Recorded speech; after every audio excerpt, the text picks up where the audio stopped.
Chris Young was smarter than the average baseball player, and one day he's on the bus, and one of his teammates is just riding him nonstop, saying something to him about, you stink, blah, blah, blah. So finally he told the guy, I guess, he turned around and said, "You should wear the number 63. And it's like, why? It's like, because all you do is ground down to the shortstop, 6-3. I'm like, that's a great comeback. It's like, that's a really good comeback to have. So it's like, Boston end up picking, like a guy you said, a 6'10", power forward. Yeah, so body can get your fouls. And his strength is basically everything on defense, and his weaknesses is basically everything on offense.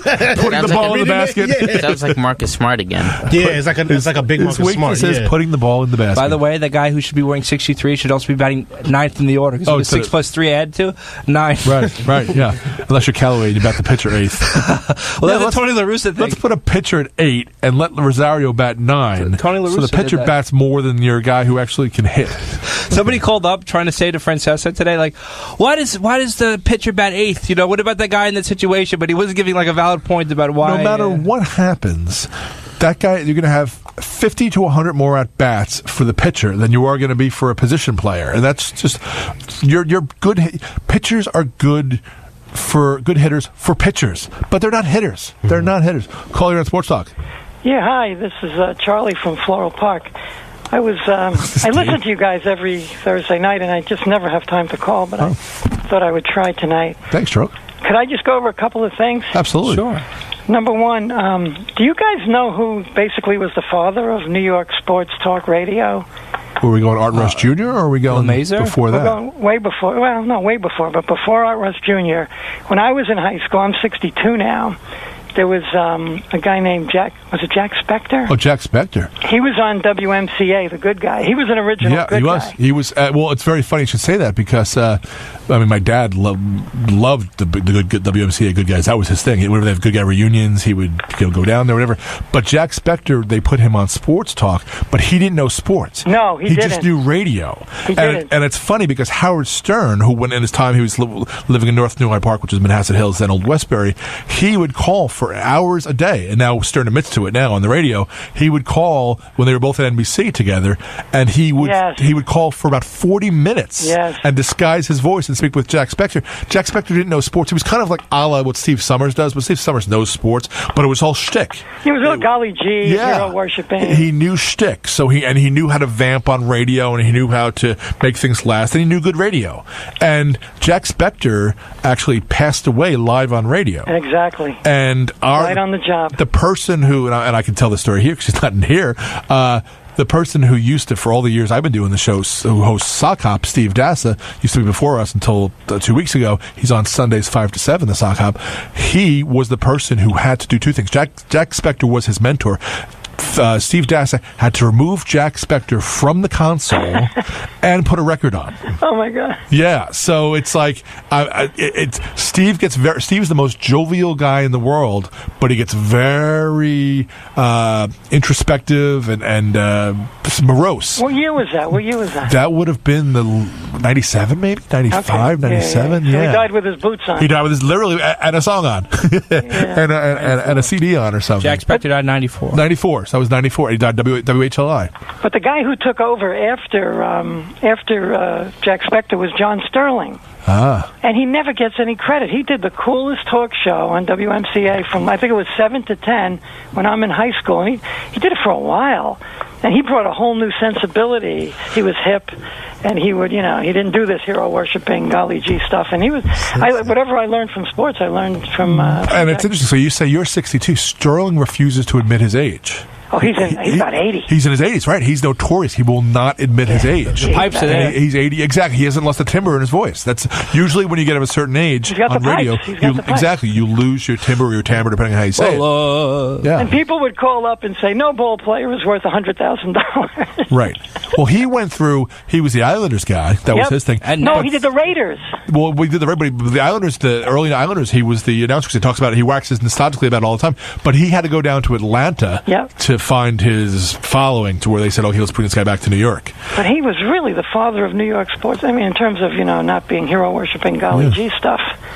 But now he does weird, wacky things like the Giancarlo stuff. Yeah. And which is like, okay, I understand shtick, but that's a little bit more than golly gee. That's like an 8-year-old. Yeah, I think he's drawing attention to himself. And he also has that thing where Susan Waldman's not allowed to speak when he speaks. So when he wants to call a pitch, every pitch, and inside, low, she has to literally stop mid-syllable. Yes. Because lest she talk over him. Yeah. So the other thing I wanted to bring up is, I listen to the Fan, and everybody calls up and says the Mets will be great when they start buying free agents.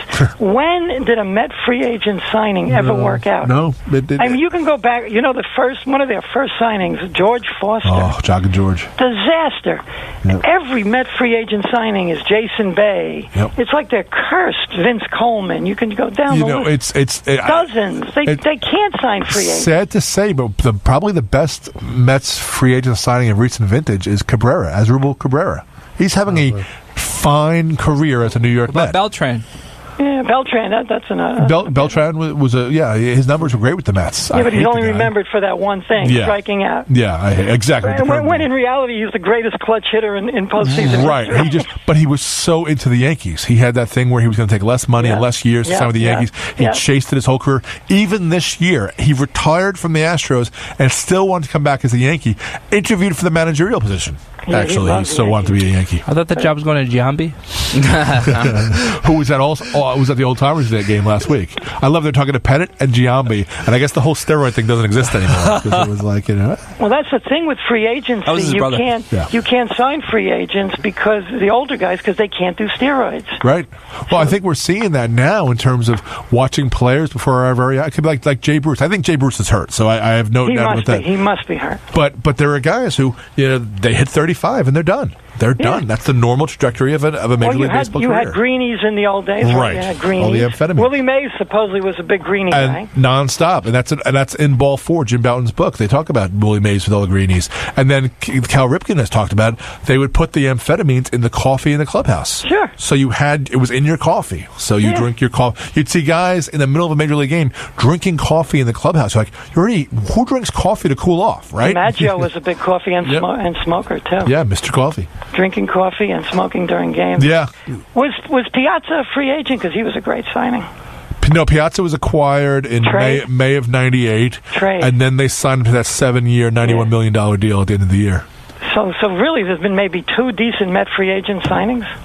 Cabrera and Beltran. That's it. I mean, and don't even. I'm putting the Cabrera signing higher than it should be. It's just been it's been a useful signing for them for the last couple of years. But he's earned his money, if I could say that. Exactly. But beyond that, for other free agent signings have been, the JB was always a bad thing for them. Jason Bay was a JB. Jay Bruce was a JB. Anything with the initials JB, bad signings for them as well. John Buck wasn't bad though. But they put together a whole team of bad free agents. Remember they had Brett Saberhagen, Vince Coleman. Brett Saberhagen, who was good on the odd years. Every other year he was good. Well, Brett Saberhagen, there's so many funny things about him. He was a phenomenal pitcher. Everyone thought he was this Midwestern guy. Oh, look at him. No, he played for the Royals, but he was from South Central LA. He had an edge to him. Yeah. And he divorced the wife and then married he met, you said you're from Floral Park. Yeah. He met a lead singer of a bar band at the Dublin pub. No kidding. And he married her. Wow. And he settled on the Great South Bay. Wow, yeah, I knew that. And he opened a baseball academy, which then he left, and then it became like someone else's, like John Franco's or somebody else. But one day when the Red Sox, which was his old team, was in town, there's 2 funny stories about how bad he was as a teammate, besides the bleach and the fireworks and all that. That was a mess. Number one, he's got a party with the Red Sox at his backyard pool in the Great South Bay. They're in town to face either the Yankees or the Mets. I think it was the Yankees at the time. And he stepped on broken glass, a broken beer bottle, so he missed time from that because he was walking around in flip-flops. I remember that, yeah. And the second time was he was supposed to start that day, and he shows up all sunburned on his shoulders, and he's pitching. And I was out all day on my jet ski on the Great South Bay. I can't pitch. I got sunburn. And I was like, wow, this guy's a bad guy. Train wreck. Yeah. Train wreck. The other thing is, did you guys mention what Phil Mickelson did at the U.S. Open? Well, did you see the way that? Did you see that where he was putting and the ball missed the hole, and before it was even make a big deal about still that. rolling. Ian O'Connor went apoplectic, if I could say that. Ian O'Connor went crazy. Yeah, Ian O'Connor said he should forfeit and apologize. Yeah, but the bad thing was Phil Mickelson's response. Yes. He's like, you idiots. Yeah. It's like, wow, Phil. Okay. He should have been disqualified immediately. Just because they have these rules in place. I'm not a golf purist, but they have these rules in place, and he did what he did. It's like, okay. But golf is the one sport where you're supposed to discipline yourself. Correct. Exactly. You penalize yourself. And he's going to be remembered for that, which is a sin. Right. And he's a guy who's beloved by New York crowds. They love him. And can do no wrong. The fact that he did that was just odd. It was beyond the beyond. Reminds me of Willie Mays in the '73 World Series. Right. Remember that? Just falling down. Ball bouncing off his head. Yeah. Maybe the greatest center fielder of all time. And the ball bounces. You don't want to remember Willie Mays like that. No, exactly. And it's funny because I always talk about, like, my dad was the biggest New York baseball Giants fan there was. And he didn't like Jackie Robinson not because he was black, but because he was blue. My dad hated the Dodgers so much. Oh, sure. But he loved Willie Mays. Willie Mays was his guy. How could that be? So it's like, he just hated the Dodgers. I remember when Pedro Martinez threw down Don Zimmer, my dad's reaction was, Dodger. Dodger. That's what my dad's like, Dodger. Zimmer's a Dodger. And an original Met. 1962, right? Exactly. Yeah. Original Met. So I just read a great book on Casey Stengel. It's almost a picture book, but it was so freaking good. That guy represents almost all of early baseball. Numbers retired by both New York teams. He was the first Dodger to bat in Ebbets Field. In an exhibition game, 1913, hit the first World Series home run in Yankee Stadium. And just amazing stuff. He was like Zelig. He was everywhere. Yeah, you're right. Does Juan Lagares count as a free agent signing, or is a non-drafted free agent? Who's this? Juan Lagares. He haven't did Juan anything. Lagares. Why not? He's done some things. No. I'm not saying major things, but if you want to say something, like better. What, a base hit here or there? Yeah. 261 batting average. 261 batting average. 261. That's Rafael Santana. How about Cespedes? He's retired already. Oh, yeah. He's on the golf. Speaking of golf course, him and Phil Mickelson. Yeah. Met fans I love they're saying different things about Cespedes. Like, well, number one, the guy's a smoker, so that's not really good. Number two, before 2017, he decided to hit the weight room. And that's just changed everything with him.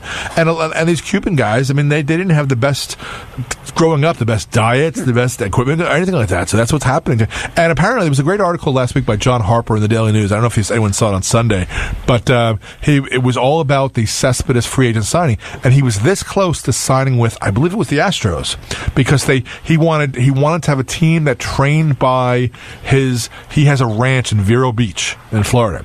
So wherever he signed, was going to be a team that does their spring training by his ranch. In the Grapefruit League. Yeah, in the Grapefruit League. Yeah.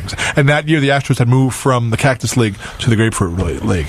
Unbelievable. So, yeah. The last thing I wanted to mention was listening to the fan. These Yankee fans are just brutal. They actually have the nerve to call up and complain, and then they have the best record in baseball by far. They're so greedy. Well, the things they're talking. And I was a Yankee fan until they got A-Rod. That was it for me. Which was my very first day on this show, was the day that they acquired A-Rod, February of 2004. I just couldn't do it anymore. There's no sport. There is no sport in being a Yankee fan. Someone brought up, actually Sweeney Murdy brought up the fact that Drury is tearing it up at AAA, and he's got 3 years worth of major league experience. And who was it that plays second for them now? That's not hitting.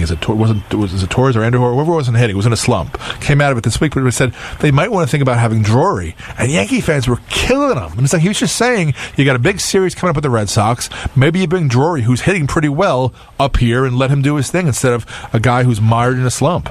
But and then all of a sudden the headlines today was that now Stanton had his Yankee game last night. I can't stand the fact that they got Stanton. That was just brutal. Overkill. Should have been a pitcher. Come on. The commissioner should have avoided that. Well, what it was is he has an untradeable contract. he's owed $100+ million. Oh, I think way more than that. The team, I think it's $265. Right. The teams that he chose, the teams that the Marlins came up with deals for, he turned down. Right, it was the Cardinals, was it? And it was like the Padres. It was someone two teams. They were a nice little team last year. They need young pitching. Guys. The Yankees you could need root pitching. for them. And but you remember, I don't know if you remember, in '76, the Oakland A's, Charlie Finley tried to disband the team. Well, they were all, they had Joe Rudy. They all went to different teams. It was the Yankees and the Red Sox. Yeah. And the commissioner, was it Bowie Kuhn? It was Bowie Kuhn, yeah, sure. He said, no, you can't do that, which I thought was What was great. interesting is because that whole team broke up in terms of thereafter. So Joe Rudy, Reggie Jack. That was the best baseball Sal team Bando I ever went saw. to Milwaukee. Just everyone, Catfish That Hunter. was a baseball team. Yeah. That was and they beat the Big Red Machine. Yep. They beat the Mets, beat the Dodgers. They could have won 5 in a row. Yeah. That was a great baseball team. And I guess they had did 3. everything right. Yeah, and they